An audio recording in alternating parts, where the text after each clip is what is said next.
Kamusta kayong lahat? Nandito na naman tayo sa Filipino Chill Recap.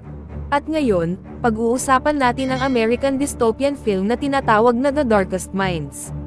Maghanda na kayo dahil sa mga spoilers na darating.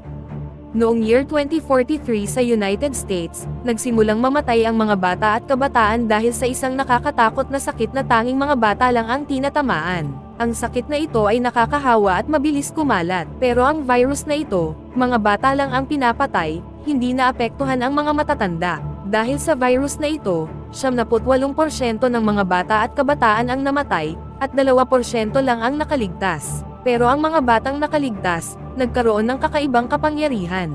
Dahil sa sakit na ito, nagising ang espesyal na abilidad ng mga batang nakaligtas, at dahil dito, naging delikado sila. Dahil dito, inutusan ng gobyerno ang lahat ng magulang na isuko ang kanilang mga batang nakaligtas para dalhin sa isang kampo para gamutin at pag-aralan. Noong panahong iyon, sinabi ng presidente ng Amerika, si President Gray, na ang kanyang anak na si Clancy ay nakaligtas din sa sakit at kasalukuyang ginagamot sa kampo, at bumubuti na raw ang kalagayan nito. Sa loob ng kampo, ang mga doktor at siyentipiko ay nagklasipika ng mga bata at ng kanilang kapangyarihan sa 5 kulay. Una, ang green, para sa mga batang tumaas ang katalinuhan. Pangalawa, ang blue, para sa mga batang may telekinetic na kakayahan o kaya nilang igalaw ang mga bagay gamit ang isip. Pangatlo, ang gold, para sa mga batang kayang kontrolin ang kuryente. Itong 3 grupo ay itinuturing na ligtas, kaya nasa kampo lang sila para gamutin. Ang ika-4 na grupo ay ang grupong itinuturing na delikado, ang kulay pula, para sa mga batang may kakayahang kontrolin ang apoy. At ang ika-5 grupo ay ang orange, ang pinakadelikado sa lahat, para sa mga kayang kontrolin ang isipan ng ibang tao. Ang red at orange na grupo ay sobrang bihira, at itinuturing ng gobyerno na sobrang panganib kaya inuutusan silang patayin agad kapag nakita. Dadalhin tayo ng pelikula sa isang eksena kung saan may isang batang babae na nagngangalang Ruby na nagdiriwang ng kanyang kaarawan kasama ang kanyang mga magulang. Nag-aalala ang kanyang mga magulang dahil lahat ng bata sa paligid ay namatay na, at si Ruby na lang ang natitira. Kinagabihan, pumasok si Ruby sa kwarto ng kanyang nanay para pakalmayan ito, pero bigla siyang nagkaroon ng kakaibang bisyon nang hawakan niya ang kamay ng kanyang nanay. Kinabukasan, hindi na siya nakilala ng kanyang nanay bilang anak niya. Tinawagan ng nanay niya ang gobyerno para kunin si Ruby at dalhin sa kampo para gamutin. Sa huli, isinama si Ruby kasama ng ibang bata papunta sa healing camp. Bawat batang dinadala sa kampo ay sinusuri ng doktor para malaman kung anong abnormalidad ang meron sila. Dinala si Ruby sa pagsusuri at doon nalaman na isa siyang orange, ang pinakadelikadong grupo na kayang kontrolin ang isipan ng ibang tao. Dahil dito, agad na gustong turukan ng doktor si Ruby ng nakamamatay na injection. Pero nagamit ni Ruby ang kanyang kapangyarihan para kontrolin ang isipan ng doktor at pinaniwala itong siya ay green, yung grupo ng mga batang tumalino pero hindi itinuturing na delikado. Sa kampo, 3 grupo lang ang naroon, green, blue, at gold. Wala ng red o orange dahil pinapatay sila agad kapag nakita. Namuhay si Ruby sa kampo bilang isang green. Lumipas ang 6 na taon, si Ruby, na nagtatrabaho sa kampo, ay napag-alitan ng kapitan ng kampo dahil sa isang pagkakamali. Pakiramdam ng kapitan na si Ruby ay mas bobo kaysa sa iba, kaya nagsimula itong magduda sa kanya. Pero ipinagtanggol siya ng kaibigan niya sa kampo at ininsulto ang kapitan, kaya nagalit ito at kinuha ang kaibigan ni Ruby para parusahan. Sobrang sama ng pagtrato sa mga bata sa kampo. Madalas silang isailalim sa frequency test. Sa madaling salita, ang frequency test ay isang pagsusuri na gumagamit ng sobrang lakas na tunog na ang frequency ay naririnig lang ng mga bata. Habang ginaganap ang frequency test, nawalan ng malay si Ruby at dinala siya sa isang doktor na si Dr. Kate para sa mas malalim na pagsusuri. Sa pagsusuri, nadiskubre ng opisyal na si Ruby ay isang orange. Palihim na sumulat si Dr. Kate ng liham kay Ruby na nadiskubre na nilang isa siyang orange at papatayin na siya agad.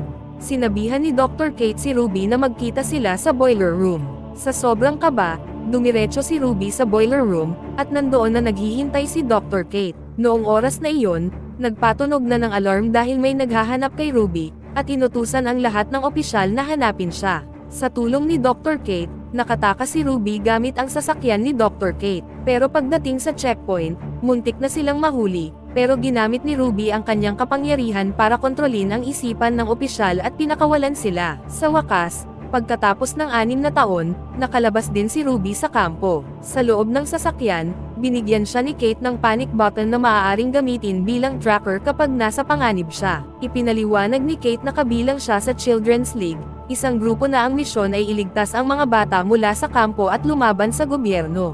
Dinala siya ni Kate sa isang gasolinahan para ipakilala ang nobyo nitong si Rob, na kasama rin sa misyon ng pagsadjep sa mga bata. Pero nang muntik nang madapa si Ruby at mahawakan ang kamay ni Rob, nagkaroon siya ng bisyon tungkol kay Rob na tila may masamang pag-uugali at nananakit ng mga bata. Nagduda si Ruby sa tunay na motibo ni Kate at Rob. Habang nagpapalit ng damit si Ruby sa isang tindahan, bigla niyang nakita ang isang maliit na batang babae na kayang kontrolin ang kuryente. Tumakbo ang bata nang makita si Ruby, at hinabol siya ni Ruby. Sumakay ang bata sa isang van, at sumama si Ruby sa van para magtago mula kay Dr. Kate. Ang batang iyon ay si Zoo, na hindi nagsasalita at palaging nakasuot ng gloves dahil sa kanyang kapangyarihan. Kasama ni Zoo ang dalawa pa niyang kaibigan, si Liam at si Charles. Si Liam ay isang blue na may kakayahang gumalaw ng mga bagay gamit ang isipan, at si Charles naman ay isang green na sobrang talino. Nagkasundo sila na samahan si Ruby at tulungan siyang makalayo kay Kate. Sa daan, may isang babaeng humahabol sa kanila, si Lady Jane, isang child hunter na naghahanap ng bata kapalit ng pera. Habang hinahabol sila, si Kate ay sinusubukang habulin din sila. Pero ginamit ni Liam ang kanyang telekinesis para guluhin ang mga humahabol sa kanila, nagkalat siya ng mga dahon, nagbasag ng kalsada, at nagpabagsak ng mga puno. Sa wakas, nakatakas sila. Habang nasa biyahe, mas nakilala pa nila ang isa't isa, pero hindi inamin ni Ruby na isa siyang orange at nagsinungaling siyang isa siyang green. Ipinaliwanag ni Liam na patungo sila sa East River, sa isang grupo ng mga bata na pinamumunuan ng isang misteryosong tao na tinatawag na Slip Kid. Hindi nila alam kung sino ang Slip Kid, pero pinaniniwalaan nilang isa rin siyang orange na may kakayahang kontrolin ang isipan ng iba. Ikwinento rin ni Liam na ang Children's League na pinamumunuan ni Dr. Kate ay hindi rin magandang lugar. Dati siyang kasapi ng league kung saan sinasanay ang mga bata para gamitin ang kanilang kakayahan sa pakikipaglaban sa gobyerno. Hindi nagustuhan ni Liam ang ideya na gawing sundalo ang mga bata, kaya umalis siya sa league. Samantala, nagpalipas ng gabi sina Ruby at ang grupo sa isang inn. Naalala ni Ruby ang panahon kasama ang kanyang mga magulang. Ibinunyag na hindi niya kontrolado ang kanyang kapangyarihan noon, at dahil dito, aksidente niyang nabura ang alaala ng kanyang mga magulang tungkol sa kanya nung bata pa siya. Habang natutulog, aksidenteng nahawakan ni Ruby ang kamay ni Zoo at nagkaroon siya ng alaala tungkol kay Zoo, na dati pala siyang nasa isang government camp pero nag-alsa silang mga bata at tumakas, at si Liam ang namuna sa rebelyon. Dahil sa trauma ng kanyang naranasan sa kampo, hindi na nagsasalita si Zoo. Kinabukasan, pumunta sila sa isang abandonadong mall para mamili at kumuha ng mga gamit. Talagang nag-enjoy sila dahil ngayon lang sila nakaranas ng parang normal na pagkabata. Pero bigla silang tinaas at kinontrol ng isang grupo ng mga tao. Mabuti na lang, ginamit ni Zoo ang kanyang electric power para pigilan ang mga ito. Lumabas na ang grupo rin pala ay mga batang may telekinesis abilities. Kinagabihan, nag-usap sila tungkol sa Children's Association sa East River at sa sobrang sikreto nitong operasyon. Alam nila kung nasaan ang East River pero hindi nila maaaring sabihin ang eksaktong lokasyon kay Ruby at sa grupo dahil lihim ito. Subalit, ginamit ni Ruby ang kanyang telepathy ng palihim para mapasabi ng isa sa kanila nang hindi niya alam ang clue, ang titik EDO. Kinagabihan, sinubukan ni Charles na tuklasin kung ano ang ibig sabihin ng EDO, pero wala siyang nahanap. Pero pagkatapos makipag-usap kay Ruby tungkol sa tatay niyang pulis, naisip ni Charles na baka radio frequency ang ibig sabihin ng EDO. Napag-alaman niya na ang EI5, DI4, at OI0. Ginamit niya ang 540 bilang radio frequency. Sa wakas, nakatanggap sila ng mensahe mula sa frequency at nalaman nilang ang lokasyon ay nasa Lake Prince, Virginia. Kinabukasan, habang nasa daan, inambush sila ni Lady Jane, ang child hunter, at ginamit niya ang sound frequency mula sa kanyang rifle para pabagsakin ang mga bata. Pero ginamit ni Ruby ang kanyang kapangyarihan para kontrolin ang isipan ni Lady Jane at binigyan siya ng nararapat na parusa. Nagulat sina Liam at ang iba pa na si Ruby pala ay isang orange. Lumabas na nagsinungaling si Ruby sa kanila dahil nahihiya siya sa kanyang kapangyarihan. Kalaunan, nagkwento si Ruby kay Liam tungkol sa kanyang nakaraan.